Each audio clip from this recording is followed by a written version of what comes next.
ખાલી વાતો નથી આ ઇતિહાસ રચવાનો છે ખાલી વાતો નથી આ રિયાસત રચવાની છે ધુમાડા કાઢી નોખે એવી ધૂમ મચાવવાની છે અમારું ફોકસ ક્લિયર છે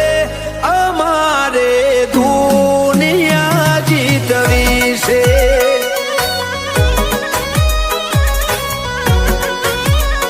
પગાર ઉપર તો નીકળે ખાલી ખર્ચા પોણી રે સપના પૂરા કરવા માટે કાંડ કરવા પડે રે અમારું ફોકસ ક્લિયર છે અમારે